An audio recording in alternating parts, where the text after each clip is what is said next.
के साथ नमस्कार, टाइम्स नाउ भारत देख रहे हैं आप। फिट इंडिया के सुपर हिट बुलेटिन में आपका स्वागत है। आपके साथ मैं हूँ श्रुतिका। नमस्कार, हर हर महादेव। आप सबके साथ में बुलेटिन में मैं हूँ साक्षी मिश्रा और हरिद्वार में हर की पैड़ी पर हम दोनों मौजूद हैं और यहीं से आपको देश और दुनिया की तमाम बड़ी खबरें दिखाएंगे। आपको दिखाएंगे कि किस तरीके से कांवड़ यात्रा की बीते दिन शुरुआत हुई है और अब यहाँ पर क्या तस्वीरें हैं। तो देखिए, देश के बड़े पर्वों में से एक पर्व के तौर पर शिवरात्रि को मनाया जाता है। हिंदू धर्म, आस्था, भक्ति और भक्तों की शक्ति का संगम यहाँ पर देखने को मिल रहा है। बड़ी संख्या में जो शिव भक्त हैं वो यहाँ पर आते हैं, कांवड़ लेकर अपने अपने जिलों में जाते हैं और उसके बाद भगवान भोले का जलाभिषेक करते हैं। बताएंगे जहां पर पिछले महीने जहां पर ड्रीमलाइनर क्रैश हुआ था अहमदाबाद में, उससे जुड़ी हुई जानकारी मिली है कि ये क्रैश इंजन फेलियर की वजह से हुआ है। वैसे में जो जानकारी सामने आई है उसमें इंजन फ्यूल की सप्लाई बंद होने की वजह से हादसा हुआ। अचानक से फ्यूल की सप्लाई कट ऑफ हो गई जिसकी वजह से इंजन में नहीं गई। ये प्राथमिक रिपोर्ट है जो कि सौंपी गई है। AAIB ने ये रिपोर्ट दी है। आपको याद होगा वो तस्वीरें भी सामने आई थी जो बेहद डरा देने वाली थी। जैसे ही प्लेन ने टेक ऑफ करी थी अहमदाबाद में, वैसे ही विदिन 5 मिनट्स वो प्लेन क्रैश हो गया था। अब क्रैश की जानकारी मिली है कि दोनों इंजन से फ्यूल की सप्लाई बंद हो गई थी, इसी वजह से प्लेन क्रैश हुआ। अहमदाबाद विमान हादसे के 1 महीने बाद एयर इंडिया की ड्रीमलाइनर फ्लाइट क्रैश की प्रारंभिक रिपोर्ट आ गई है। टेक ऑफ करते ही दोनों इंजन की फ्यूल सप्लाई बंद हुई थी और इसी वजह से चंद सेकंड में ये हादसा हो गया था। तो एक साथ ही दोनों इंजन की फ्यूल सप्लाई बंद हुई, क्योंकि अमूमन कहा जाता है कि अगर एक इंजन भी चल रहा है तो पायलट जनरली जो लैंडिंग है सेफली कर लेते हैं और प्लेन को इतना नुकसान नहीं होता है। लेकिन ये प्लेन क्रैश ही इसलिए हुआ क्योंकि दोनों इंजन फेल हो गए थे। AAIB ने विमान हादसे की प्रारंभिक जांच रिपोर्ट सौंपी है, लेकिन ये प्रारंभिक जांच रिपोर्ट है। अभी भी जो मेन जांच रिपोर्ट है उसके रिजल्ट आने बाकी है।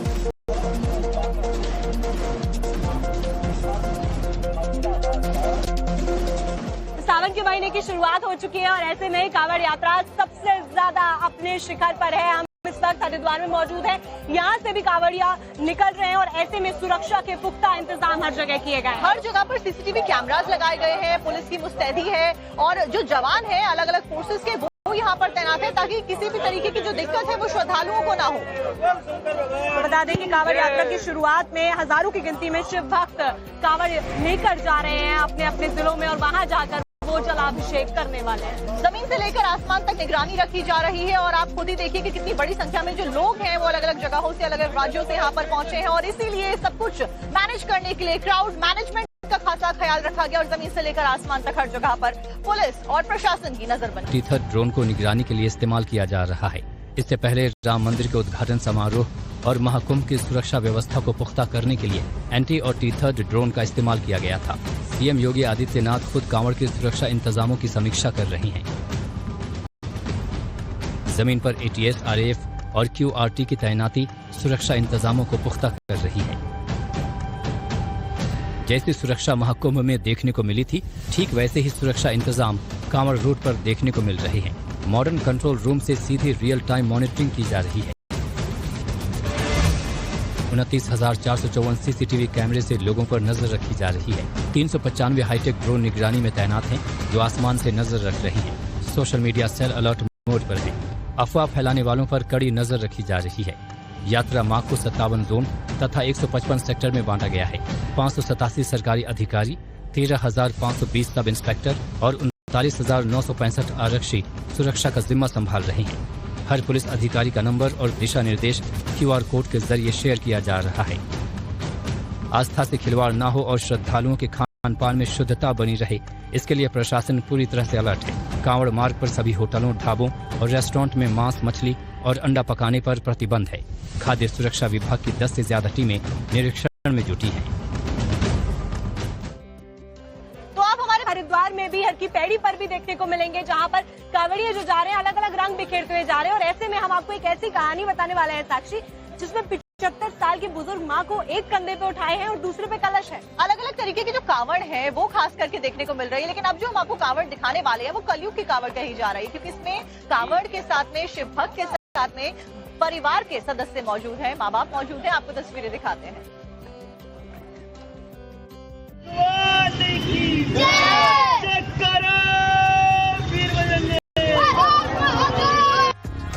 यह है बागपत निवासी मल्लू।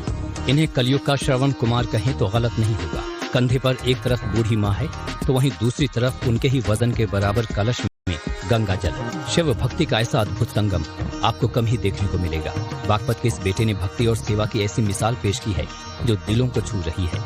मल्लू इन दिनों कांवड़ यात्रा पर निकले हैं, लेकिन उनकी ये यात्रा आसान नहीं। उन्होंने अपनी 75 वर्षीय मां को झूला कांवड़ में बैठाकर हरिद्वार से पैदल यात्रा शुरू की है। मल्लू की झूला कांवड़ में एक ओर गंगा जल से भरे कलश है, तो वहीं दूसरी ओर उनकी बूढ़ी मां विराजमान है, जिन्हें वो अपने कंधों पर उठाकर हरिद्वार से बागपत तक ले जा रही है। ये नजारा हर किसी को श्रवण कुमार की याद दिला रहा है, जो अपने माता पिता को कंधों पर बैठाकर तीर्थ कराने निकले थे। हर की पैड़ी पे चले हैं हमने 7 तारीख को सुबह 5 बजे जल उठाया था। मन्नत कुछ नहीं है, बस भोले की कृपा है, उसकी इच्छा से आ रहे हैं। हमने कोई मन्नत नहीं मांग रखी, अपनी माँ को घुमाने का विचार बन गया, मगर अपनी माँ को घुमा के लावे। यूँ भी एक सतयुग में श्रवण कुमार ने करा था, ऐसी हमने भी एक नई मिसाल बनाई है। यूँ मल्लू ने बताया कि शिवरात्रि पर बागपत के प्रसिद्ध सिद्ध पीठ पूरा महादेव मंदिर में वो जलाभिषेक करेंगे। उनके साथ इस यात्रा में उनकी पत्नी, 2 भांजे, 2 भाई और एक मित्र भी चल रहे हैं, जो उनकी इस सेवा भक्ति में सहभागी हैं। ये सोच के लाए श्रवण कुमार और अपनी माँ को नहवा के लाएंगे और कांवड़ वाला। ये मल्लू की पहली कांवड़ यात्रा है, लेकिन इससे पहले वो अपनी माँ को केदारनाथ और गोमुख जैसे कठिन धामों की यात्रा भी करवा चुके हैं।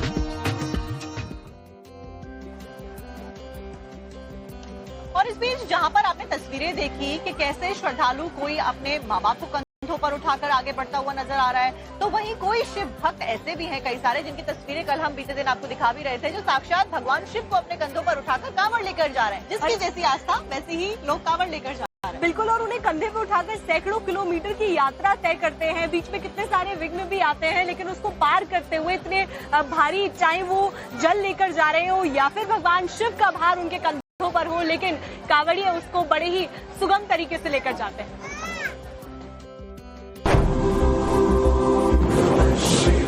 कांवड़ यात्रा में भगवान शंकर की भक्ति के ऐसे ऐसे रंग दिख रहे हैं, जिसे देखकर आप भी हैरान हो जाएंगे। इस तस्वीर को देखिए, 3 कांवड़िए अपने कंधों पर महादेव की विशाल प्रतिमा को लेकर यात्रा कर रहे हैं। इतना जोश, मतलब क्या महादेव के भक्त हैं इसलिए इतना जोश है? महादेव के भक्त हैं इसलिए जोश है। काल उसका क्या करे जो भक्त हो महाकाल का। भगवान की जय।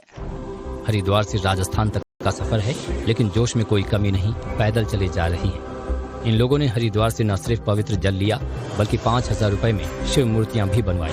जहाँ आप अलग अलग तरीके के कांवड़ देख रहे हैं, वही कुछ ऐसे भी शिव भक्त दिख रहे हैं जिनके देखिए कांधे पर साक्षात भगवान भोले विराजमान है। ये तस्वीरें देखिए कि किस तरीके से जो तमाम जो शिव भक्त कांवड़िए हैं, उनके देखिए कांधे पे किस तरीके से भगवान शिव की अलग अलग तस्वीरें जो है, अलग अलग मूर्तियां जो है वो दिखाई पड़ रही है। जहां जटाओं के पास भगवा गमछा बंधा हुआ है, वही अपने अपने कंधे पे बिठाया और चश्मा भी लगा दिया है। ये मर्जी हमारी बोलेगी, हमको वहाँ जाना है राजस्थान भरतपुर। तो आप ये हरिद्वार से भी आ रहे हैं? हाँ, हरिद्वार से ला रहे हैं। और इसी तरीके से कांधे पे महादेव को बिठा के ला रहे हैं? हाँ, कांधे पर ही। कांवड़ियों ने बताया कि उन्होंने इंस्टाग्राम पर एक रील देखी थी और उस रील में एक युवक शिव मूर्ति को कंधे पर लेकर कांवड़ यात्रा कर रहा था। इसी से प्रेरित होकर उन्होंने भी ऐसा करने का फैसला लिया। कि कांवड़ यात्रा के अलग अलग रंग हैं, और उन रंगों में अलग अलग रंग जिसकी हम बात कर रहे हैं, उसमें कई कांवड़ पे हमने प्रधानमंत्री नरेंद्र मोदी की फोटो देखी, ब्रह्मोस की शेप की हमने कांवड़ देखी, और चाहे वो पुतिन तक की फोटो हो, वो भी कांवड़ पर कैसे देखने को मिल रही है, आपको भी झलक दिखाई। लेकिन मैं आपको जो दिखाने वाली हूँ वो अभी ऑपरेशन सिंदूर वाली झलक है। देखिए, यात्रा में भक्ति के साथ साथ देश प्रेम के भी रंग दिखाई दे रहे हैं।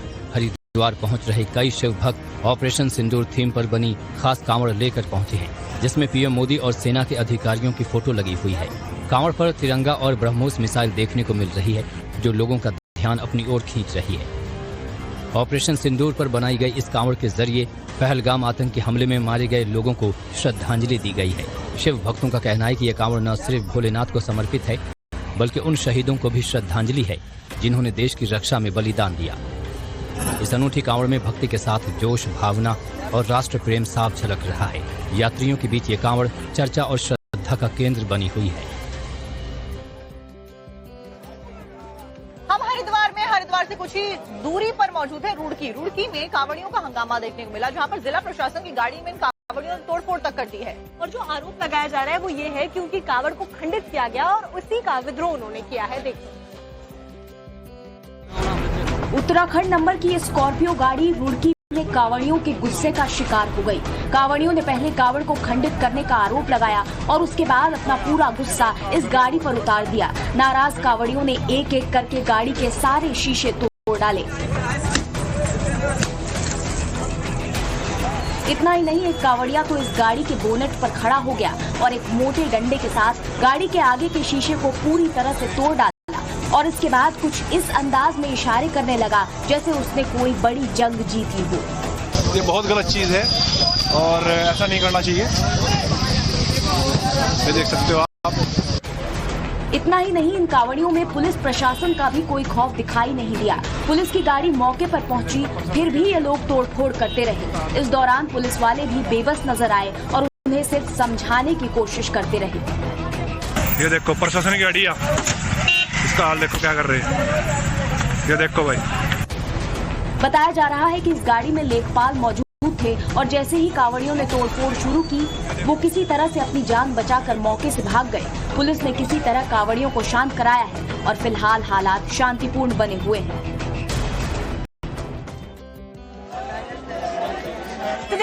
यहाँ पर लोगों के साथ में फरेब करने लगा, वहाँ पर भीख मांग रहा था ये व्यक्ति। और ये चौंकाने वाली खबर आई है यूपी के शामली से, जहाँ पर पंडित के वेश में ये सभी को ठग रहा था, लूट रहा था। आपको रिपोर्ट दिखाते हैं।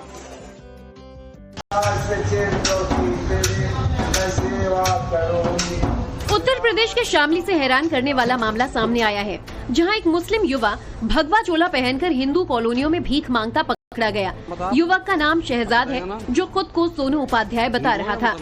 कॉलोनी वासियों को शक हुआ तो उसकी जांच की गई, तो राशन कार्ड से उसकी असली पहचान सामने आ गई, जिसके बाद लोगों ने उसे पुलिस के हवाले कर दिया।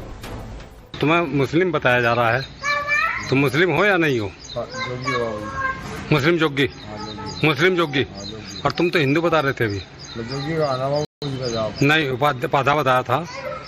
तो हिंदू जोगी हो या मुसलमान जोगी है, बताइए। मुसलमान जोगी। इस मामले को लेकर संत यशवीर महाराज ने कहा है कि ये सिर्फ भीख मांगने का मामला नहीं है, कि कुछ मुसलमान साधुओं के वेशभूषा भगवा रंग के कपड़े पहन करके हिंदुओं में मांगने का कार्य कर रहे हैं और दिन में वे रेकी करते हैं और रात्रि में घटनाएं करते हैं।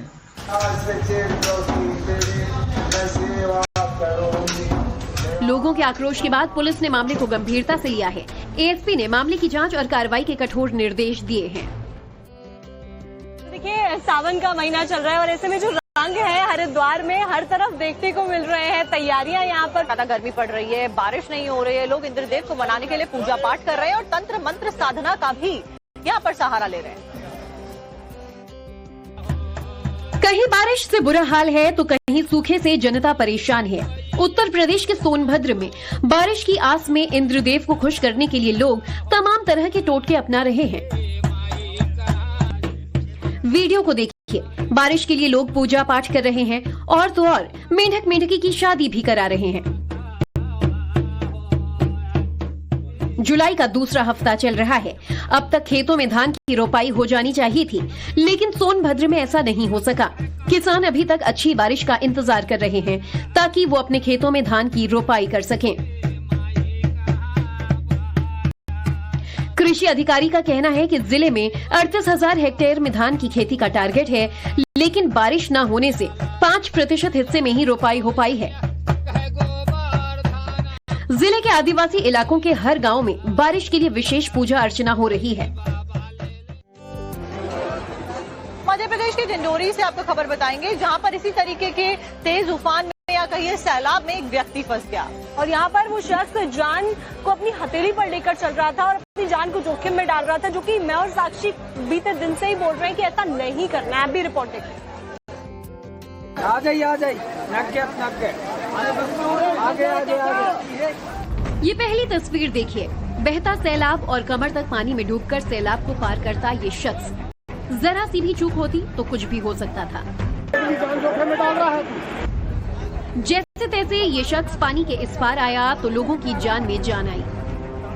अब दूसरा वीडियो देखिए। लोग शोर मचा रहे हैं कि ये बेजुबान पानी में न जाए। नहीं जाएंगे, बह जाएंगे, वो बह जाएंगे, बह जाएंगे। लेकिन ये बेजुबान भी उसी तरफ जाने के लिए पानी में उतर गया। एक बारगी तो लगा कि सभी पशु पानी में बह जाएंगे, लेकिन गनीमत रही कि यहाँ भी सब कुछ ठीक ठाक रहा। नहीं तैर पाएंगे।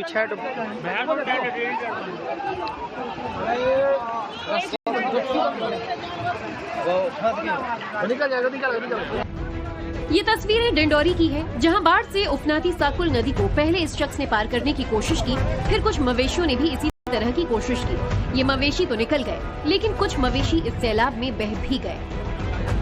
इस दौरान पुलिस और प्रशासनिक अमला भी मौजूद रहा। उफनती नदी में पानी इतने वेग से बह रहा था कि उसमें जाना खतरे से खाली नहीं था। व्यवस्था के ऊपर लगातार सवाल खड़े हो रहे हैं और अब जो खबर सामने आई है, पटना में एक और कारोबारी की हत्या कर दी गई है। दरअसल ये खबर बीती रात की ही बताई जा रही है, जब पटना में कृष्णनगर इलाके में दहशत का माहौल हो गया, जब एक कारोबारी की बदमाशों ने गोली मारकर हत्या कर दी। आपको बता दें कि पटना में त्रिशा मेगा मार्ट के मालिक की हत्या कर दी गई है और ऐसे में पटना के अंदर अपराधियों का तांडव जारी है। बिल्कुल पहली खबर नहीं है जो कि पटना से सामने आई हो। एक बार फिर से कानून व्यवस्था के ऊपर सवाल खड़े किए जा रहे हैं। पटना में एक बार फिर से मर्डर से लोग बहुत ज्यादा दहशत में नजर आ रहे हैं। बदमाशों ने पटना के रामकृष्ण नगर में कृष्णा मेगा मार्ट नाम के दुकान के मालिक की गोली मारकर हत्या की है। इससे पहले भी गोपाल खेमका की गोली मारकर हत्या कर दी गई थी। उसके बाद एक स्कूल के निदेशक की भी हत्या हुई थी। ऐसे में कानून व्यवस्था के ऊपर लगातार पटना में सवाल खड़े हो रहे हैं कि अपराधी वहां तांडव करते नजर आ रहे हैं। तो बिहार में कुल मिलाकर अपराधी बहुत ज्यादा बेलगाम होते जा रहे हैं। एक के बाद एक ऐसी खबरें सामने आ रही हैं जो कि हैरान और परेशान कर देने वाली है।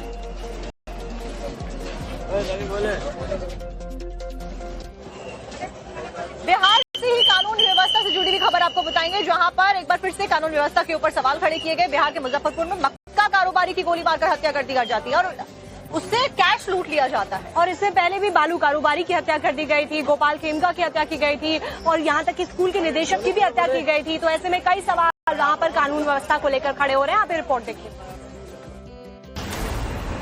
बिहार के मुजफ्फरपुर के मक्का कारोबारी को अपराधियों ने घेर कर लूटपाट किया और विरोध करने पर सीने में गोली मार दी। गोली सीने के आर पार हो गई। जख्मी कारोबारी दीपक शाह को गंभीर अवस्था में अस्पताल में भर्ती किया गया, जहां वो फिलहाल जिंदगी और मौत के बीच जंग लड़ रहे हैं। दीपक ताजपुर से अनाज बेचकर घर लौट रहे थे, तभी बाइक सवार अपराधियों ने इस वारदात को अंजाम दिया। गोली लगते ही दीपक खून से लथपथ होकर सड़क पर गिर गए, जिसके बाद पैसे लूटकर अपराधी हथियार लहराते हुए फरार हो गए। बिहार में पिछले कुछ समय से अपराध तेजी से बढ़ रहा है। पटना के पालीगंज में अपराधियों ने घर के बाहर बगीचे में टहल रहे बालू कारोबारी रमाकांत यादव की गोली मारकर हत्या कर दी थी। इससे पहले अभी हाल ही में बिजनेसमैन गोपाल खेमका की भी गोली मारकर हत्या कर दी गई थी।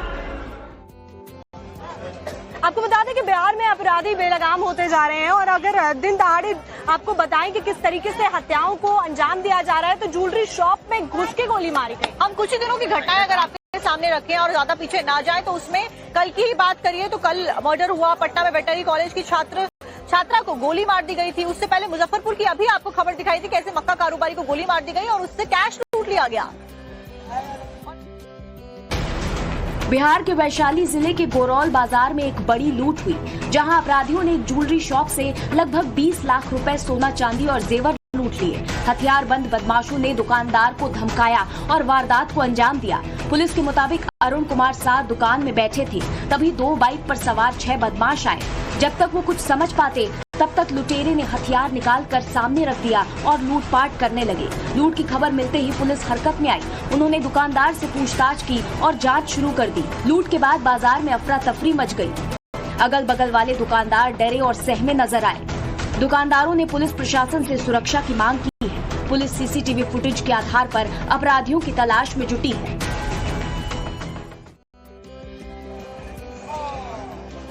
गुजरात के जामनगर राजकोट हाईवे से एक दिल दहला देने वाला वीडियो सामने आया है। यहाँ पर एक चलती गाड़ी के अंदर अचानक से आग लग गई और आग धीरे धीरे बहुत ज्यादा फैल गई। उसके बाद कैसी तस्वीरें दिखी हैं आप भी देख लीजिए।